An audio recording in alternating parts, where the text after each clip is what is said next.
ആകാശവാണി.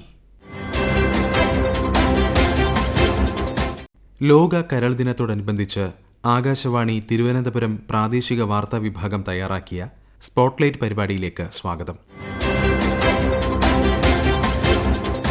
മനുഷ്യ ശരീരത്തിന്റെ ശക്തികേന്ദ്രമായ അവയവമാണ് കരൾ. ഏറ്റവും പ്രാധാന്യമുള്ള അവയവങ്ങളിൽ പ്രധാനി. മനുഷ്യ ശരീരത്തിലെ ഏറ്റവും വലിയ ഖര അവയവവും ഗ്രന്ഥിയുമാണ് കരൾ. ദഹനം, വിഷാംശം നീക്കം ചെയ്യൽ, പോഷകങ്ങളുടെ സംഭരണം, രക്തം കട്ടപിടിക്കുന്നത് നിയന്ത്രിക്കൽ തുടങ്ങി മനുഷ്യന്റെ നിലനിൽപ്പിന് അത്യാവശ്യമായ നിരവധി പ്രവർത്തനങ്ങൾ ഈ അവയവം നിർവഹിക്കുന്നു. അതുകൊണ്ടുതന്നെ കരളിന്റെ പ്രവർത്തനം സുഗമമാക്കേണ്ടത് ഓരോ മനുഷ്യന്റെയും കടമയാണ്. ശരീരത്തിലെ വിഷവസ്തുക്കളെ ശുദ്ധീകരിക്കുകയും ദഹനത്തിന് ആവശ്യമായ പിത്തരസം ഉൽപ്പാദിപ്പിക്കുകയും ചെയ്യുന്നു. ആരോഗ്യകരമായ ഭക്ഷണക്രമം, വ്യായാമം, മദ്യപാനം ഒഴിവാക്കൽ തുടങ്ങിയവ കരളിനെ സംരക്ഷിക്കാനും കരൾ രോഗസാധ്യത കുറയ്ക്കാനും സഹായിക്കുന്നു. മാറുന്ന ജീവിതശൈലിയും ഭക്ഷണക്രമവും നമ്മുടെ ആരോഗ്യത്തെ പലതരത്തിൽ പ്രതികൂലമായി ബാധിക്കുന്നുണ്ട്. അത് ഏറ്റവും കൂടുതലായി ബാധിക്കുന്ന അവയവങ്ങളിൽ ഒന്ന് കരളാണ്. ഇതിനുദാഹരണമാണ് ഇപ്പോൾ കൂടുതലായി കണ്ടുവരുന്ന ഫാറ്റി ലിവർ, സിറോസിസ്, ഹെപ്പറ്റൈറ്റിസ് തുടങ്ങിയ കരൾ രോഗങ്ങൾ. കരളിന്റെ ആരോഗ്യത്തെക്കുറിച്ചുള്ള അവബോധം വളർത്തുക എന്ന ലക്ഷ്യത്തോടെയാണ് എല്ലാ വർഷവും ഏപ്രിൽ 19 ലോക കരൾ ദിനമായി ആചരിക്കുന്നത്. വിഷവസ്തുക്കളെ ഫിൽട്ടർ ചെയ്യുന്നത് മുതൽ പോഷകങ്ങൾ സംസ്കരിക്കുന്നതുവരെ 500-ലധികം പ്രവർത്തനങ്ങൾ ചെയ്യുന്നതുകൊണ്ടാണ് കരൾ ശരീരത്തിന്റെ പവർ ഹൗസ് ആണെന്ന് പറയുന്നത്.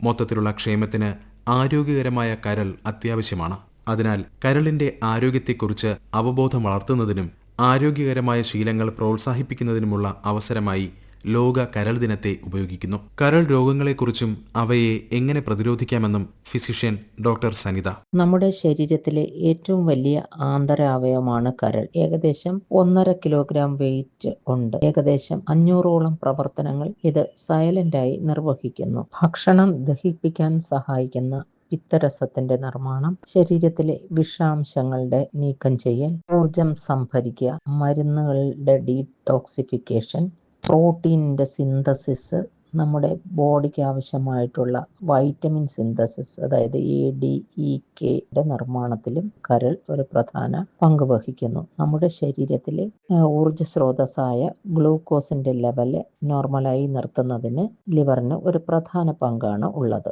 അതുപോലെ ശരീരത്തിലെ ബ്ലഡ് ക്ലോട്ട് ചെയ്യുന്നതിനാവശ്യമായ ക്ലോട്ടിംഗ് ഫാക്ടേഴ്സിന്റെ സിന്തസിസ്, ആൽബുമിൻ, അതിന്റെ നിർമ്മാണവും കരളിലാണ് നടക്കുന്നത്. ഇന്നത്തെ ജീവിതശൈലിയിൽ വരുന്ന മാറ്റങ്ങൾ കാരണം കരൾ രോഗങ്ങൾ വർദ്ധിച്ചുകൊണ്ടിരിക്കുകയാണ്. കരളിലെ രോഗങ്ങളെ ഏകദേശം 4ആയി തിരിക്കാം. കൊഴുപ്പ് അടിയുന്നത് മൂലമുണ്ടാകുന്ന ഫാറ്റി ലിവർ, അണുബാധ മൂലമുണ്ടാകുന്ന ഹെപ്പറ്റൈറ്റിസ്, മദ്യപാനവുമായി ബന്ധപ്പെട്ട കരൾ രോഗങ്ങൾ, കരൾ സിറോസിസ്. ഫാറ്റി ലിവർ എന്നത് ഇപ്പോൾ വളരെ സാധാരണമായ ഒരു പ്രശ്നമായി മാറിക്കൊണ്ടിരിക്കുകയാണ്. ലക്ഷണങ്ങളൊന്നും ഇല്ലാത്തതിനാൽ ഇത് അവഗണിക്കുന്ന ഒരു അവസ്ഥയാണ് ഉള്ളത്. ഇത് നമ്മുടെ ജീവിതശൈലിയിൽ വരുത്തുന്ന മാറ്റങ്ങൾ മൂലം നമുക്ക് ഇതിനെ പൂർണ്ണമായി ഒഴിവാക്കാൻ സാധിക്കുന്നതാണ്. നമ്മുടെ ബോഡി വെയിറ്റ് ഏകദേശം 10% കുറയ്ക്കുക, ഹെൽത്തി ആയിട്ടുള്ള ആഹാര പദാർത്ഥങ്ങൾ കഴിക്കുക, ദിവസേന 30 മിനിറ്റെങ്കിലും എക്സർസൈസ് ചെയ്യുക എന്നിവയിലൂടെ കരളിൽ അടിഞ്ഞുകൂടുന്ന കൊഴുപ്പ് അതുമൂലം ഉണ്ടാകുന്ന ഇൻഫ്ലമേഷനും കുറയ്ക്കാനായിട്ട് സാധിക്കും. ഹെപ്പറ്റൈറ്റിസ് B,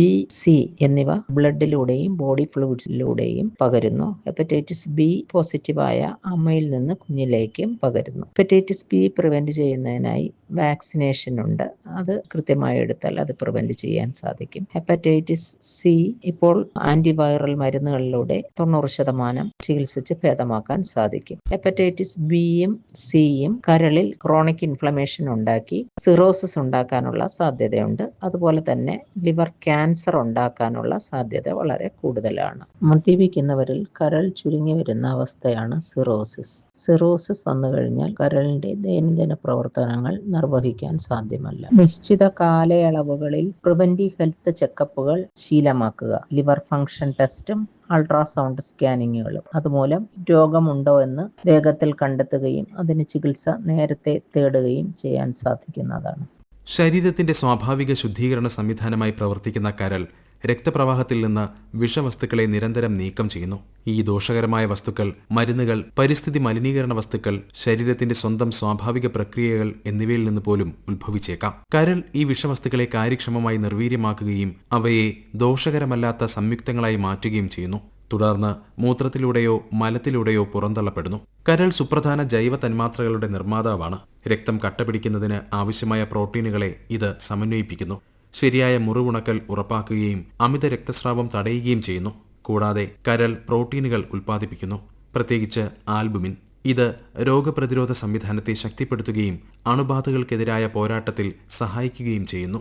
കരൾ ഉൽപ്പാദിപ്പിക്കുന്ന പിത്തരസം കൊഴുപ്പ് ദഹിപ്പിക്കുന്നതിനും ചെറുകുടലിൽ ആഗിരണം ചെയ്യുന്നതിനും നിർണായകമാണ്. പ്രമേഹമുള്ള വ്യക്തികൾക്ക് നോൺ ആൽക്കഹോളിക് സ്റ്റീറ്റോഹെപ്പറ്റൈറ്റിസ് ഉൾപ്പെടെയുള്ള കരൾ തകരാറുകൾ ഉണ്ടാകാനുള്ള സാധ്യത കൂടുതലാണ്. ഇൻസുലിൻ പ്രതിരോധവും രക്തത്തിലെ പഞ്ചസാരയുടെ അളവും ഉയരുന്നത് കരളിലെ കൊഴുപ്പ് അടിഞ്ഞുകൂടുന്നതിനും വീക്കം വരുത്തുന്നതിനും കാരണമാകും. ഇത് കാലക്രമേണ കരളിന് കേടുപാടുകൾ വരുത്തുന്നു. ഈ കാലഘട്ടത്തിൽ കൂടുതലായി കണ്ടുവരുന്ന ഒന്നാണ് ഫാറ്റി ലിവർ. കരളിൽ അമിതമായി കൊഴുപ്പടിയുന്നതിനെയാണ് ഫാറ്റി ലിവർ എന്ന് പറയുന്നത്. 5% കൂടുതൽ കൊഴുപ്പ് കരളിൽ അടിയുമ്പോഴാണ് അമിത കൊഴുപ്പായി കണക്കാക്കുന്നത്. ഫാറ്റി ലിവർ ഉണ്ടാകാനുള്ള പ്രധാന കാരണം മദ്യപാനമാണ്. എന്നാൽ മദ്യം ഉപയോഗിക്കാത്തവരിലും ഫാറ്റി ലിവർ ഉണ്ടാകാറുണ്ട്. അമിതവണ്ണം, പ്രമേഹം, രക്തത്തിൽ കൊളസ്ട്രോളിന്റെ അളവ് കൂടുന്നത് എന്നിവയ്ക്ക് പുറമെ ചില മരുന്നുകളുടെ ഉപയോഗവും ഫാറ്റി ലിവർ ഉണ്ടാകുന്നതിന് കാരണമാകാറുണ്ട്. ഫാറ്റി ലിവർ കൊഴുപ്പുകൾ സംസ്കരിക്കാനുള്ള കരളിന്റെ കഴിവിനെ തടസ്സപ്പെടുത്തുകയും കരൾ കോശങ്ങൾക്കുള്ളിൽ അവ അടിഞ്ഞുകൂടുന്നതിലേക്ക് നയിക്കുകയും ചെയ്യുന്നു. ഈ ശേഖരണം വീക്കമുണ്ടാക്കുകയും ഒടുവിൽ കോശനാശത്തിനും കാരണമാകുന്നു. ഈ അവസ്ഥ തുടരുന്നതോടെ ക്ഷീണം, ഓക്കാനം, വിശപ്പില്ലായ്മ, വയറുവേദന, മഞ്ഞപ്പിത്തം എന്നിവ ഉണ്ടാകുന്നു.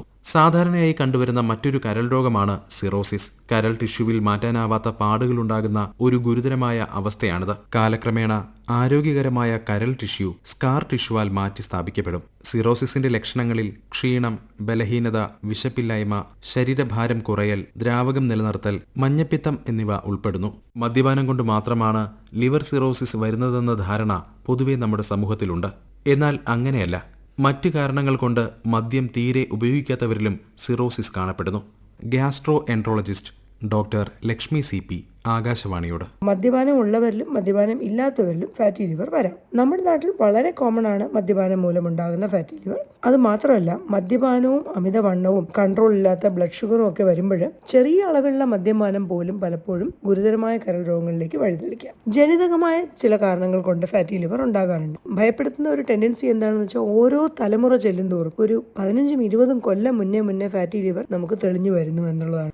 വന്ന് സ്കൂളിൽ പഠിക്കുന്ന പല കുട്ടികൾക്ക് വരെ ഇപ്പോൾ ഫാറ്റി ലിവർ വളരെ സാധാരണയായി കണ്ടുവരുന്നു. അതുപോലെ തന്നെ പല മരുന്നുകൾ കൊണ്ടും ഫാറ്റി ലിവർ ഉണ്ടായേക്കാം. പിന്നെ മറ്റൊരു കൂട്ടം അപൂർവ ജനിതക രോഗങ്ങൾ, അതായത് നമുക്ക് കരളിന് കേടുവരുത്തുന്ന രക്തത്തിലെ കോപ്പറിന്റെയും ഇരുമ്പിന്റെയും അംശം കൂടുന്ന കരൾ രോഗങ്ങൾ, അതും ഫാറ്റി ലിവർ എന്ന രീതിയിൽ തന്നെ പ്രസന്റ് ചെയ്യാം. കരളിനെ ബാധിക്കുന്ന മറ്റു രോഗങ്ങളുടെ കണക്കെടുക്കുകയാണെങ്കിൽ പ്രധാനമായും വരുന്ന ഹെപ്പറ്റൈറ്റിസ് രോഗങ്ങളാണ്. ഹെപ്പറ്റൈറ്റിസ് ബിക്ക് നമുക്ക് കുത്തിവയ്പ്പ്, പ്രതിരോധ കുത്തിവയ്പ്പ് അല്ലെങ്കിൽ വാക്സിൻ മൂലം നമുക്ക് നിയന്ത്രിക്കാൻ സാധിക്കും. ഹെപ്പറ്റൈറ്റിസ് ബിയും സിയും നേരത്തെ കണ്ടുപിടിക്കുകയാണെങ്കിൽ വളരെ ഫലപ്രദമായ ചികിത്സകൾ നമുക്ക് ലഭ്യമാണ്. ഓട്ടോ ഇമ്മ്യൂൺ ലിവർ ഡിസീസ് എന്ന ഒരു ഗ്രൂപ്പ് ഓഫ് കരൾ രോഗങ്ങളുമുണ്ട്. നമ്മുടെ രക്തത്തിൽ തന്നെ കരളിനെതിരെയുള്ള ആന്റിബോഡികൾ ഉൽപ്പാദിപ്പിക്കുകയും ഈ ആന്റിബോഡികൾ കരളിനെ കേടുവരുത്തുകയും ചെയ്യുന്നു. മിക്ക കരൾ രോഗങ്ങളും തുടക്കത്തിൽ വരുന്നത് ഫാറ്റി ലിവറിന്റെ അവസ്ഥയിലാണ്. ഫാറ്റി ലിവർ കാരണം ലിവറിൽ ഇൻഫ്ലമേഷൻ അല്ലെങ്കിൽ നീർക്കെട്ടൽ ഉണ്ടാകുന്നതിനെയാണ് സ്റ്റീറ്റോഹെപ്പറ്റൈറ്റിസ്, അതായത് കരൾ വീക്കം എന്ന രോഗത്തിലേക്ക് നയിക്കുന്നത്. ഇത് കുറച്ചും കൂടെ ഗുരുതരമായ കരൾ രോഗത്തിന്റെ അവസ്ഥയാണ്.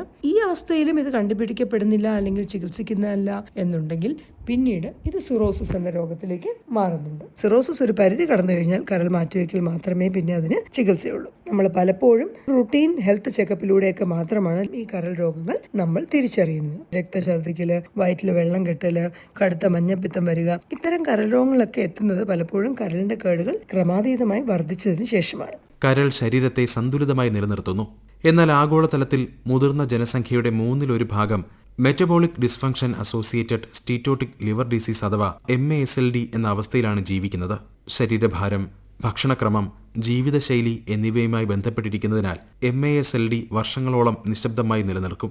എന്നാൽ കാലക്രമേണ ഇത് ഫൈബ്രോസിസ്, സിറോസിസ്, കരൾ ക്യാൻസർ എന്നിവയിലേക്ക് നയിക്കുന്നു. കഴിഞ്ഞ 30 വർഷത്തിനിടെ MASLD സ്ഥിരീകരിക്കുന്നവരുടെ നിരക്ക് കുത്തനെ കൂടിയിട്ടുണ്ടെന്ന് റിപ്പോർട്ടുകൾ സൂചിപ്പിക്കുന്നു. അമിതവണ്ണം, ഉദാസീനമായ ജീവിതശൈലി, ടൈപ്പ് 2 ഡയബറ്റീസ് കേസുകൾ കൂടുന്നത് എന്നിവയാണ് ഇതിലേക്ക് നയിക്കുന്ന പ്രധാന ഘടകങ്ങളെന്നും ഗവേഷകർ തന്നെ സ്ഥിരീകരിക്കുന്നു.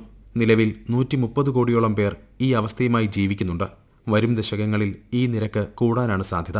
2050 ആകുമ്പോഴേക്ക് 200 കോടി ജനങ്ങളെ ഇത് ബാധിക്കുക മാത്രമല്ല, ആഗോളതലത്തിൽ 5-1 എന്ന നിലയ്ക്ക് രോഗം സ്ഥിരീകരിക്കുമെന്നും പഠനങ്ങൾ പറയുന്നു. ഉയർന്ന കലോറിയുള്ള ആഹാരരീതി, വ്യായാമമില്ലാതിരിക്കൽ തുടങ്ങിയവ പ്രധാന പ്രശ്നങ്ങളാണ്. രോഗലക്ഷണങ്ങൾ പ്രകടമാവുമ്പോഴേക്ക് ലിവർ സിറോസിസ്, ക്യാൻസർ തുടങ്ങിയവ സ്ഥിരീകരിച്ചിരിക്കും. ചില ഘട്ടങ്ങളിൽ കടുത്ത ക്ഷീണം, അടിവയറിൽ അസ്വസ്ഥത തുടങ്ങിയ ലക്ഷണങ്ങളും കാണാം. സമീകൃതാഹാരം തിരഞ്ഞെടുക്കൽ, ശാരീരികമായി സജീവമായിരിക്കുക, മദ്യം പരിമിതപ്പെടുത്തുക, പതിവായി കരൾ പരിശോധനയ്ക്ക് വിധേയമാകുക, പുറത്തുനിന്നുള്ള ഭക്ഷണം കുറയ്ക്കുക എന്നിവ കരളിന്റെ പ്രവർത്തനത്തെ പിന്തുണയ്ക്കുന്ന പ്രായോഗിക ഘട്ടങ്ങളാണ്. ആഹാര രീതിയിലെ ക്രമീകരണം ഒരു പരിധിവരെ ഇത്തരം അസുഖങ്ങളെ തടയുമെന്ന് senior clinical dietitian Teena John പറയുന്നു. ദൈനംദിന ജീവിതത്തിലെ ഭക്ഷണക്രമത്തിനുള്ള ചെറിയ മാറ്റങ്ങൾ പോലും നല്ല രീതിയിൽ ലിവറിന്റെ ആരോഗ്യത്തെ സംരക്ഷിക്കാനായിട്ട് ഹെൽപ്പ് ചെയ്യുന്നുണ്ട്. അതിലൊന്നും നമ്മൾ നോക്കേണ്ടതെന്ന് വെച്ച് കഴിഞ്ഞാൽ നമ്മൾ കഴിക്കുന്ന ഒരു പ്ലേറ്റിന്റെ ഏകദേശം 50% ഒരു നോൺ സ്റ്റാർച്ചി ആയിട്ടുള്ള വെജിറ്റബിൾസ്. പുതിയ പഠനങ്ങൾ അനുസരിച്ച് അധികമായിട്ടുള്ള കലോറി ഇൻടേക്ക്, അതുപോലെ തന്നെ റിഫൈൻഡ് ആയിട്ടുള്ള ഷുഗർ ഇൻടേക്ക്, പ്രത്യേകിച്ച് വ്യായാമ രീതികളൊന്നും ഇല്ലാത്ത രീതിയിലുള്ള ലൈഫ് സ്റ്റൈൽ, അതുപോലെ ഒബേസിറ്റി, അമിതവണ്ണം, പിന്നെ ആൽക്കഹോളിന്റെ ഇൻടേക്ക്, ഇങ്ങനെയുള്ള കാര്യങ്ങളെല്ലാം കരളിൽ കൂടുതൽ കൊഴുപ്പടിയാനായിട്ട് കാരണമാകുന്നു. പിന്നീട് അതൊരു ഇൻഫ്ലമേഷൻ ആയി അവിടെ നിന്ന് ഒരു ഫൈബ്രോസിസ് ആയി പിന്നെ സിറോസിസ് വരെ, അതായത് ലിവറിന്റെ ഫെയിലിയർ വരെ ഇത് പോകാം. അപ്പൊ ഭക്ഷണത്തിന്റെ പ്രാധാന്യം എന്ന് പറഞ്ഞു കഴിഞ്ഞാൽ മെയിൻ ആയിട്ട് നമ്മൾ കലോറി നിയന്ത്രണം, അതായത് കാലറി കൺട്രോൾ ആണ് ഉദ്ദേശിക്കുന്നത്. അപ്പം ഒരു ഓവർ വെയിറ്റ് ഉള്ളവർക്ക് ഏകദേശം ഒരു 5% മുതൽ 10% വരെ വെയിറ്റ് ലോസ് പോലും ഫാറ്റി ലിവർ കുറയ്ക്കാനായിട്ട് സഹായിക്കുന്നുണ്ട്. പിന്നെ അതുപോലെ തന്നെ പ്രോട്ടീൻ ഇൻടേക്ക്, അതായത് ഏകദേശം ഒരു 1 ഗ്രാം മുതൽ 1.5 ഗ്രാം വരെ 1 കിലോ ബോഡി വെയിറ്റിന് നമ്മൾ ഒരു ദിവസം കൊടുക്കേണ്ടതുണ്ട്. പ്രത്യേകിച്ച് സിറോസിസ് പോലുള്ള കണ്ടീഷനുള്ളവർക്ക് മസിലൊക്കെ ലോസ് ആവാനുള്ള സാധ്യത ഉള്ളതുകൊണ്ട് ഈ പ്രോട്ടീൻ ഇൻടേക്ക് വളരെ അത്യാവശ്യമാണ്. Sugary drinks, sweet and beverages അങ്ങനെയുള്ള കാര്യങ്ങളൊക്കെ ഒഴിവാക്കി മുഴുധാന്യങ്ങൾ, മില്ലറ്റ്സ്, ഓട്സ് ആണ് നമ്മൾ ചൂസ് ചെയ്യുന്നതെന്നുണ്ടെങ്കിൽ സ്റ്റീൽ കട്ട് ഓട്സ് അല്ലെങ്കിൽ റോൾഡ് ഓട്സ്, അങ്ങനെയുള്ള മുഴുധാന്യങ്ങളായിട്ട് കൂടുതലായിട്ട് നമ്മൾ സെലക്റ്റീവായിട്ട് കാർബോഹൈഡ്രേറ്റ് എടുക്കുക. സാച്ചുറേറ്റഡ് ആയിട്ടുള്ള ഫാറ്റിന്റെ അളവുകൾ കുറയ്ക്കുക. പുറത്തുനിന്നുള്ള ഭക്ഷണങ്ങൾ, വറുത്ത് പൊരിച്ചെടുക്കുന്ന ഭക്ഷണങ്ങൾ, മധുരം കൂടുതലുള്ള ഫുഡുകൾ, ജങ്ക് ഫുഡ്സ് കഴിവതും നമ്മൾ ഒഴിവാക്കിക്കൊണ്ട് നല്ല കൊഴുപ്പിന്റെ അളവ് കൂട്ടാനായിട്ട് നോക്കുക. ചെറിയ ചെറിയ മീനുകളുണ്ടല്ലോ, ഉപയോഗം കൂട്ടുക. അതുപോലെ തന്നെ ഫ്ലാക്സ് സീഡ്സ് പോലുള്ള സീഡുകൾ ഭക്ഷണത്തിൽ ഉൾപ്പെടുത്തുക. കരളിന് ഏറ്റവും നല്ല ഭക്ഷണങ്ങൾ എന്ന് പറയുന്നത് എപ്പോഴും കളർഫുൾ ആയിട്ടുള്ള ഫ്രൂട്ട്സ് ആൻഡ് വെജിറ്റബിൾസ് തന്നെയാണ്. ഇലക്കറികൾ, അതുപോലെ റെഡ് ആൻഡ് ഓറഞ്ച് കളറുള്ള വെജിറ്റബിൾസ് ഒക്കെ കൂടുതലായിട്ട് ഇൻക്ലൂഡ് ചെയ്യുക. പഴവർഗ്ഗങ്ങളാണെങ്കിൽ ലോ ഗ്ലൈസീമിക് ആയിട്ടുള്ള പഴവർഗ്ഗങ്ങൾ, അതായത് ബ്ലഡിലെ ഷുഗറിനെ പെട്ടെന്ന് കൂട്ടുന്ന രീതിയിലുള്ള പഴവർഗ്ഗങ്ങളല്ലാത്ത രീതിയിലുള്ള ആപ്പിൾ, അതുപോലെ പേരയ്ക്ക, ബെറീസ്, ഇങ്ങനെയുള്ള കാര്യങ്ങളൊക്കെ നമുക്ക് ചൂസ് ചെയ്യാവുന്നതാണ്. അതുപോലെ തന്നെ നട്ട്സ് ആൻഡ് സീഡ്സ്, നമ്മൾ യൂസ് ചെയ്യുന്ന നട്ട്സ്, ആൽമണ്ട്സ്, വാൾനട്ട് തുടങ്ങിയവ, flax seeds, pumpkin seed, chia seed, sunflower seeds, ഇങ്ങനെയുള്ള കാര്യങ്ങൾ ഇൻക്ലൂഡ് ചെയ്യുക. ഇതൊക്കെ ഒരളവിന് ഇൻക്ലൂഡ് ചെയ്യാനായിട്ട് നോക്കുക. ഒരു 3 മേജർ മീലും ഒരു 2-3 ഇടയ്ക്കുള്ള സ്നാക്കുകളും അതാണ് നമ്മൾ സജസ്റ്റ് ചെയ്യുന്നത്. അതുപോലെ തന്നെ ലേറ്റ് ഈവനിങ് ആയിട്ടുള്ള സ്നാക്സുകളും ഡിന്നറും കാര്യങ്ങളും, അതുപോലെ ലോങ് ആയിട്ടുള്ള ഫാസ്റ്റിംഗ് ഒക്കെ കഴിവതും ലിവറിന്റെ അസുഖമുള്ളവർ ഒഴിവാക്കാനായിട്ട് ശ്രദ്ധിക്കുക. ആൽക്കഹോൾ നമ്മൾ ലിവർ ഡിസീസിൽ കംപ്ലീറ്റ് ആയിട്ടും ഒഴിവാക്കാനാണ് സജസ്റ്റ് ചെയ്യുന്നത്. കരൾ രോഗങ്ങൾ എപ്പോഴും സൈലന്റ് ആയിരിക്കും. കരൾ രോഗങ്ങൾ എന്തെങ്കിലും കണ്ടുപിടിച്ച് കഴിഞ്ഞാൽ അതിന്റെ സ്റ്റാർട്ടിംഗ് ആണെന്ന് അറിഞ്ഞു കഴിഞ്ഞാൽ റെഗുലർ ആയിട്ട് മുടങ്ങാതെയുള്ള രീതിയിലുള്ള ചെക്കപ്പും, അതുപോലെ തന്നെ വെയിറ്റ് കൺട്രോൾ ചെയ്യുക, അതുപോലെ തന്നെ ഹെൽത്തി ആയിട്ടുള്ള ഒരു ഡയറ്റ് പാറ്റേൺ മുന്നോട്ട് കൊണ്ടുപോവുക. 2026 ലോക കരൾ ദിനത്തിന്റെ പ്രമേയം സോളിഡ് ഹാബിറ്റ്സ് സ്ട്രോങ് ലിവർ അഥവാ ഖരശീലങ്ങൾ ശക്തമായ കരൾ എന്നതാണ്. ലളിതമായ ജീവിതശൈലി മാറ്റങ്ങൾ കരളിനെ എങ്ങനെ സംരക്ഷിക്കുമെന്നും MASLD, സിറോസിസ്, ലിവർ ക്യാൻസർ തുടങ്ങിയ ഗുരുതരമായ അവസ്ഥകളെ എങ്ങനെ തടയാമെന്നും ഇതിലൂടെ ലക്ഷ്യമിടുന്നു.